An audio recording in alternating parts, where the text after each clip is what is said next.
नमस्कार, बहुत स्वागत है आपका देश न्यूज़ के खास कार्यक्रम में और मैं हूं आपके साथ मनीष कुमार। कभी भविष्यवाणी की गई थी कि दुनिया में अगला विश्व युद्ध पानी के लिए होगा। दुनिया के करीब करीब हर देश में पानी की मांग और आपूर्ति में जग जाहिर है। लेकिन हाल ही में जारी एक रिपोर्ट के मुताबिक भारत में 2025 तक जल संकट वाला देश बन जाएगा। अध्ययन में कहा गया है कि पानी की किल्लत को देखते हुए इस इलाके में कुछ साल में विदेशी कंपनियां 13 अरब डॉलर का निवेश कर सकती है। जल क्षेत्र में प्रमुख परामर्श कंपनी ईए वाटर की एक अध्ययन के मुताबिक भारत में पानी की मांग सभी मौजूदा जल स्रोतों से होने वाली आपूर्ति के मुकाबले ऊपर चले जाने की आशंका है। ऐसे में 2025 तक देश में जल संकट और गहरा सकता है। और अब खबर है कि बेंगलुरु के बाद अब चेन्नई भी सूख रहा है। यहाँ की सबसे बड़ी झील में वाटर लेवल 0 पर पहुंच गया है। इस साल 3 महीने पहले ही ऐसे हालात हैं कि आगे की चिंता होना लाजमी है। आगे क्या होगा इस बात की चिंता भी है। बेंगलुरु में पानी की किल्लत अभी ठीक ही नहीं हो पाई थी कि दूसरे शहर जो कि आईटी हब के तौर पर चेन्नई को जाना जाता है, अब वहाँ पानी की किल्लत होने लगी है। यहाँ पर जल संकट इतना गहरा हो गया है कि लोग बूंद बूंद पानी के लिए तरस रहे हैं। यहाँ की सबसे बड़ी और 43% आबादी की प्यास बुझाने वाली बीरानम लेक सूख चुकी है। कुछ पोखरमों ही पानी बचा हुआ है और बीते साल जुलाई में ऐसे हालात बने थे कि इस बार 3 महीने पहले ही स्थिति बिगड़ गई है। 28 फरवरी से बीरानम लेक से सप्लाई बंद हो चुका है। Chennai metropolitan water supply and sewerage board इसे डेड घोषित कर चुका है। बोर्ड के मुताबिक पिछले साल इसी समय लेक में 777.95 मिलियन क्यूबिक फीट यानी कि MCFT पानी था और इसकी क्षमता 1465 MCFT ही है। वही दूसरे भंडारण जल स्रोतों की अगर हालात देखें तो वहां भी दयनीय अवस्था है, इसलिए सप्लाई आधी कर दी गई है। पानी एक दिन छोड़कर मिल रहा है। बोर्ड के एक वरिष्ठ अधिकारी बताते हैं कि चेन्नई में अक्टूबर के आखिर में मानसूनी बारिश होती है, तब तक हमें भूजल से ही काम चलाना होगा। हालांकि वो भी तेजी से घटता जा रहा है। ग्राउंड वाटर भी घट रहा है। बेदाबक्कम में बोरवेल सूखे पड़े हैं, सतही जल पानी नहीं है। भूजल और पीने योग्य समुद्री जल से चेन्नई की भरपाई होती है, लेकिन अभी सतही जल पूरी तरीके से सूखने की कगार पर है। भूजल भी तेजी से गिर रहा है। अभी 13.222 TMC भूजल भंडारण की जरूरत है, लेकिन 7.746 TMC ही बचा है। बीते साल यह 9.262 TMC था। चेन्नई के पड़ोसी शहर बेदावक्कम में बोरवेल अप्रैल में ही सूख गया था, जबकि इस इलाके में नानमंगलम रिजर्व फॉरेस्ट भी है। फिर भी यहाँ का भूजल स्तर तेजी से गिर रहा है। लोग टैंकरों से काम चला रहे हैं। इसके रेट 1500 रुपए तक पहुंच चुके हैं। डिमांड सप्लाई में अंतर इतना बढ़ा है कि भविष्य में जीरो वाटर डे मुमकिन। चेन्नई के 90 लाख लोगों की प्यास बुझाने के लिए हर महीने करीब 2232 मिलियन लीटर पानी चाहिए होता है, जबकि बोर्ड के पास में 1070 MLD पानी ही दे पा रहा है। IIT मद्रास और अन्ना यूनिवर्सिटी ने पिछले साल चेन्नई के जल संकट पर स्टडी की थी। इसके मुताबिक डिमांड और सप्लाई में अंतर 2019 में 525 MLD था, जो अब 852 MLD है। 2030 में डिमांड 2365 MLD प्रतिदिन हो सकती है। ये एक अंदेशा है।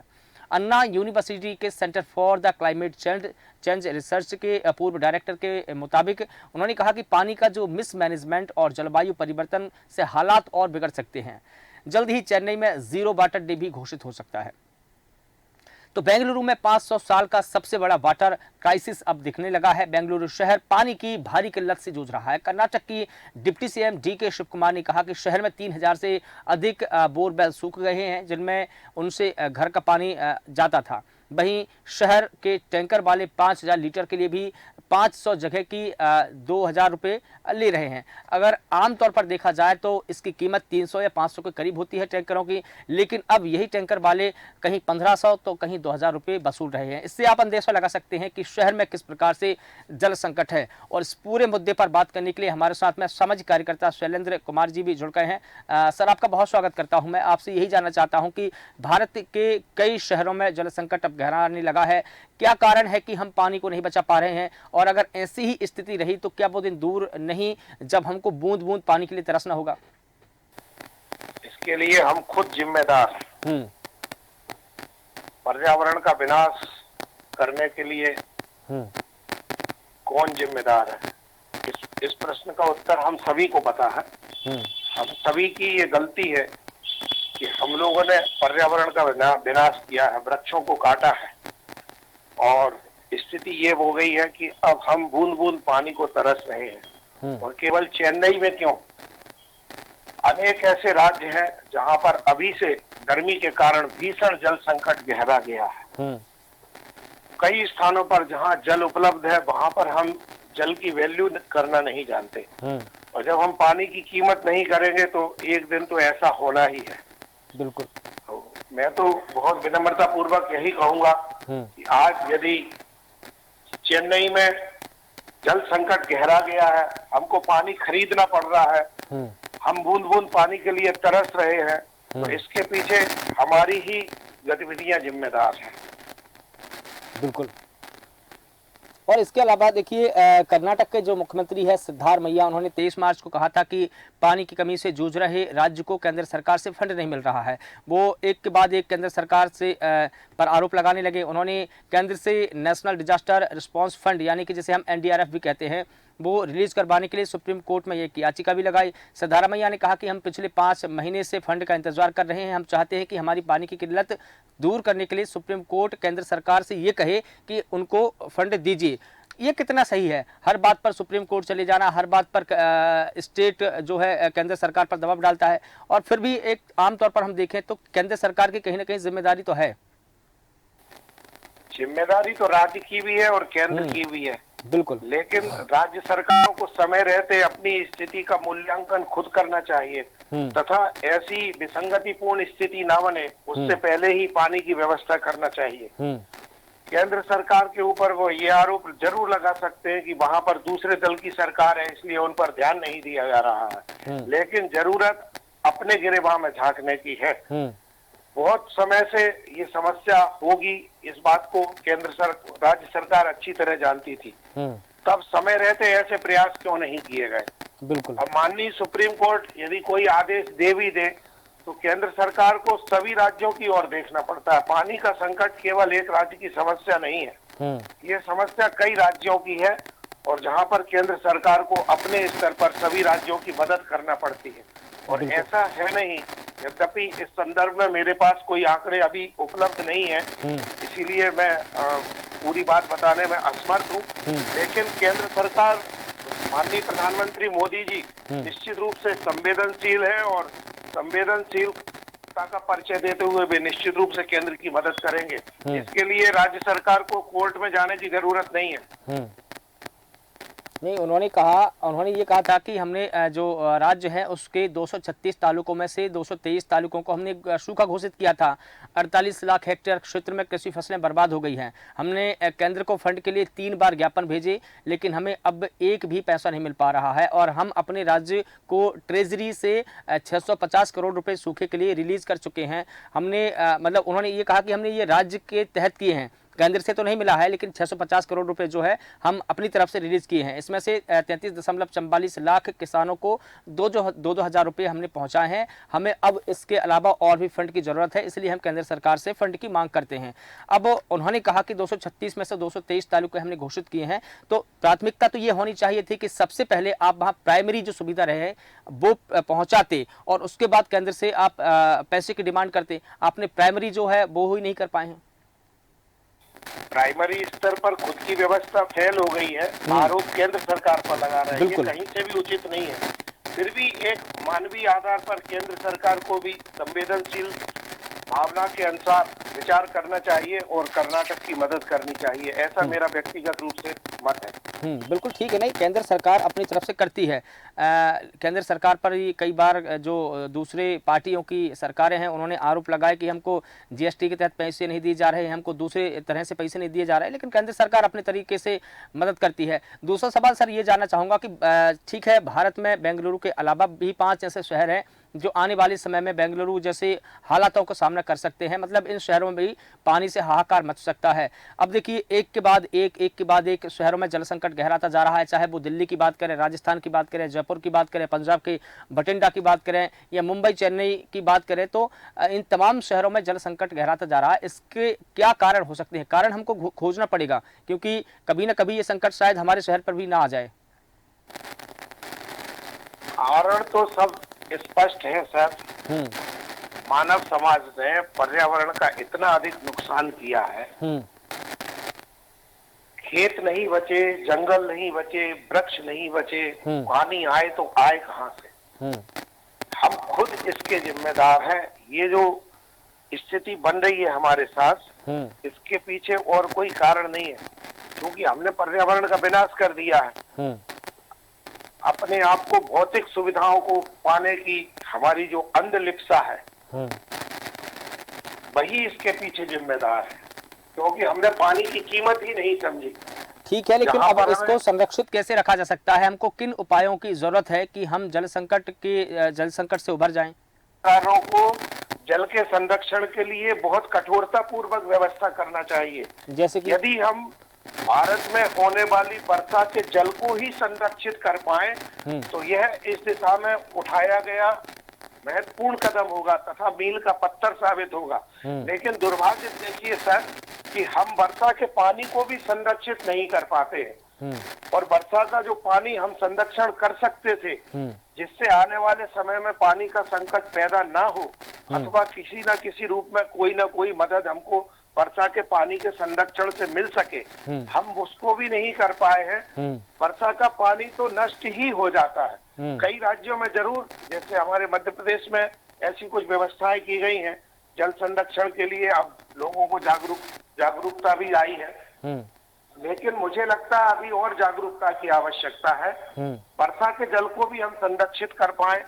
और कई बार आप देखिए, जब वाटर लीकेज की समस्या आती है तो 2-2, 4-4 दिन हजारों लाखों गैलन पानी व्यर्थ चला जाता है, और नगर निगम और नगर पालिका समय पर उसका कोई सुधार नहीं कर पाती है, उससे भी हमारा पानी नष्ट होता है। अभी गुड़गांव की एक स्थिति मेरे सामने आई थी, वहां पर 2-2 महीने का पानी स्टूडेंट्स पीने के लिए मजबूर है, कंटेनर में पानी आता है। अब आप ये बताइए, यदि 2-2, 2.5 महीने का पानी, बासा पानी, उसमें भी कहीं ना कहीं प्रदूषण हो जाता होगा, कहीं ना कहीं उसमें वायरस आ जाते होंगे, तो हम इस प्रकार के रखे हुए पानी को पीने के लिए मजबूर हैं। आखिर कौन है इसका जिम्मेदार? हमें इस प्रश्न पर बिना किसी विवाद के, बिना किसी राजनीतिक मतभेद के, बिना किसी राजनीतिक विचारधारा के टकराव के, मिलकर एकजुट होकर इस समस्या का निदान करना पड़ेगा। ये भविष्य में ग्लोबल वार्मिंग जैसी समस्याओं का सामना न करना पड़े, इसके लिए हम सभी को बहुत ईमानदारी पूर्वक अपने पर्यावरण का संरक्षण करना होगा। बिल्कुल ठीक है शैलेंद्र जी। इसके अलावा एक और चीज़ यहाँ जाना ज़रूरी है कि अभी आपने बताया कि इन चीज़ों पर, जैसे कि वर्षा का जल है उसको भी संरक्षण करना हमारा कर्तव्य है, लेकिन इसके अलावा भी और कौन से उपाय हो सकते हैं जिससे कि जल संकट से निपटा जा सके? हम लोग वृक्षारोपण पर विशेष ध्यान दें, अपने अपने घरों में बगीचा लगाएं, प्रकृति का सम्मान करना सीखें। निश्चित रूप से जब हमारे घरों में हरे भरे वृक्ष होंगे, हर घर में एक बगीचा होगा या घर की छत पर एक छोटा सा बगीचा होगा, प्रकृति का संरक्षण होगा, पर्यावरण की वृद्धि होगी, तो निश्चित रूप से प्रकृति भी कहीं ना कहीं वर्षा के माध्यम से हमको अपना आशीर्वाद देगी तथा भविष्य में जल संकट से बचा जा सकेगा। अंतर्राष्ट्रीय स्तर पर भी इस समस्या का निदान किया जा सकता है। बिल्कुल ठीक है। क्या भौगोलिक स्थिति भी इसके लिए जिम्मेदार हो सकती है जल संकट के लिए? हम देखते हैं कि हमारे भारत की जो भौगोलिक स्थिति है, कहीं पठार है तो कहीं मैदानी इलाके है तो कहीं वन क्षेत्र है, कहीं वन है ही नहीं, कहीं रेगिस्तान है। तो क्या इसके लिए जो भौगोलिक परिस्थितियां हैं ये भी जिम्मेदार रहती हैं क्या? हमारा देश प्राकृतिक संसाधनों से भरपूर है, संपन्न है, बिल्कुल। हाँ, लेकिन हाँ, आवश्यकता इस बात की है कि हमें जो प्राकृतिक ले हुए हैं, हम उनकी रक्षा नहीं कर पा रहे हैं। अब जब हम अपने ही प्राकृतिक संसाधनों की रक्षा नहीं कर पाएंगे, पर्याप्त जल की व्यवस्था का संरक्षण नहीं कर पाएंगे, उसको हम व्यर्थ बहा देंगे, तो निश्चित रूप से ऐसी समस्याएं उत्पन्न होंगी। उसके लिए हम किसी दूसरे को दोषी कैसे ठहरा सकते हैं? हम खुद जिम्मेदार हैं, हमारे सभी दलों के नेता जिम्मेदार हैं। सभी को अपनी परिस्थिति के अनुसार इस बात पर विचार करना होगा, मनन करना होगा, चिंतन करना होगा कि हम सब मिलकर एकजुट होकर कैसे हम जल का संरक्षण करें, कैसे हम अपनी प्रकृति को बचाएं, कैसे हम अपने पर्यावरण को सुरक्षित करें, कैसे हम अपने पर्यावरण का विकास करें, कैसे हम अपने पर्यावरण को समृद्धि की ओर ले जाएं, ताकि हम भविष्य में जल संकट से मुक्ति पा सकें। बिल्कुल ठीक है। सर आपने कई विषयों पर यहाँ पर चर्चा की, कई मुद्दों पर आपने प्रकाश डाला है। जल संरक्षण का बचाव कैसे हो सकता है, इसके ऊपर भी आपने चर्चा की है। तमाम जानकारी के लिए सर आपका बहुत शुक्रिया। भारत में बेंगलुरु के अलावा 5 और ऐसे शहर हैं जो आने वाले समय में बेंगलुरु जैसे हालातों का सामना कर सकते हैं। मतलब इन शहरों में भी पानी के लिए हाहाकार मच सकता है। इन 5 शहरों में दिल्ली, राजस्थान का जयपुर, पंजाब का बठिंडा, मुंबई और चेन्नई शहर शामिल हैं। विशेषज्ञ मानते हैं कि जल संकट का एक राष्ट्रव्यापी मुद्दा है। भारत में दुनिया की आबादी 18% है, लेकिन जल संसाधन केवल 4% है। 40% भारतीयों को नहीं मिलेगा पानी। देखिए, विशेषज्ञ कहते हैं कि भारत का जो मुख्य जल भंडार है वह 5 साल अपने सबसे निचले स्तर पर पहुंच चुका है। नीति आयोग की एक रिपोर्ट कहती है कि 2030 तक 40% भारतीयों को पीने का पानी उपलब्ध नहीं होगा। लगभग 600 मिलियन भारतीय पहले से ही गंभीर जल संकट से जूझ रहे हैं। रिपोर्ट में चिंताजनक जो भूजल है उपलब्धता वाले 21 शहरों का उल्लेख किया गया है। इसमें दिल्ली, गुरुग्राम, गांधीनगर, जयपुर, चेन्नई, हैदराबाद, आगरा, इंदौर, अमृतसर, बेल्लोर, चेन्नई, लुधियाना शामिल हैं। और इन 5 शहरों का भी बेंगलुरु जैसा हाल हो सकता है। देखिए, जल संरक्षणवादी दीवान सिंह ने उन 5 शहरों की एक लिस्ट बनाई है, जिक्र किया है, जो जल्द ही बेंगलुरु जैसे जल संकट का सामना कर सकते हैं। इन 5 शहरों में दिल्ली, राजस्थान का जयपुर, पंजाब का बठिंडा, मुंबई शामिल है। दिल्ली की अगर बात की जाए तो दिल्ली की आबादी 2.4 करोड़ है। यहाँ 600 मिलीमीटर प्रति मिनट वर्षा होती है, जो कि ज़रूरत से ज़्यादा काफ़ी कम है। दिल्ली में 50% पानी की ज़रूरतों के लिए हरियाणा, उत्तर प्रदेश और पंजाब पर निर्भर है। अगर इन राज्यों ने इनकार कर दिया तो दिल्ली बर्बादी की कगार पर पहुंच जाएगी। दूसरा शहर है मुंबई। मुंबई समुद्र के किनारे पर बसा है। यहाँ भारी मात्रा में बारिश होती है। मुंबई अच्छे जल संसाधनों से समृद्ध है, लेकिन तेजी से हो रहे शहरीकरण और जनसंख्या विस्फोट के सामने जल संसाधन प्रबंधन प्रभावी नहीं है और इसीलिए आने वाले समय में यहाँ भी पानी की किल्लत हो सकती है। देखिए, तीसरे शहर का जिक्र करना यहाँ जरूरी है, जयपुर। जयपुर पानी की जरूरतों के लिए बाणगंगा नदी पर बने रामगढ़ बांध पर निर्भर है। इसका भूजल स्तर सबसे नीचे जाता जा रहा है। शहर को अपने सीमित संसाधनों के भीतर रहना होगा, नहीं तो यहाँ भी पानी के लिए हाहाकार मच सकता है। चौथा है बठिंडा। भले ही पंजाब में 5 नदियां हैं, लेकिन इसकी कृषि जल खपत वाटर रिसोर्स की तुलना में बहुत अधिक है। नीति आयोग की रिपोर्ट में पंजाब के कई शहरों में जल संकट का खतरा बताया गया है। और 5वां शहर चेन्नई, जिसका हम अभी जिक्र कर रहे थे। तटीय शहर चेन्नई में 1400 मिलीमीटर भारी वर्षा होती है, जो दिल्ली में होने वाली वर्षा से दोगुनी से भी अधिक है और इसकी जनसंख्या बहुत कम है। और फिर भी यह जल निकायों और भूजल स्तर के कंक्रीटीकरण और कुप्रबंधन के कारण इससे पानी की समस्याओं का सामना करना पड़ सकता है। जल संसाधन के कुप्रबंधन को ठीक करना जरूरी है। पानी की कमी एक मानव निर्मित आपदा है और इसके लिए संसाधन के कुप्रबंधन को ठीक करना बेहद जरूरी है। उन्होंने कहा है कि एक टिक टिक बम पर हम बैठे हैं, जहां जितनी खपत है वहां उससे ज़्यादा खपत हो रही है। उदाहरण के लिए दिल्ली पड़ोसी राज्यों से पानी ले रहा है, जहां पहले से ही पानी की कमी है। और अगर हमने इस पानी की उपलब्धता और जो हमारा कुप्रबंधन है उस पर विराम नहीं लगाया तो हो सकता है कि दिल्ली के अलावा और भी कई ऐसे शहर हैं जो जल संकट की जद में आ सकते हैं। फिलहाल देश न्यूज़ के खास कार्यक्रम में इतना ही। मुझे दीजिए इजाज़त। नमस्कार।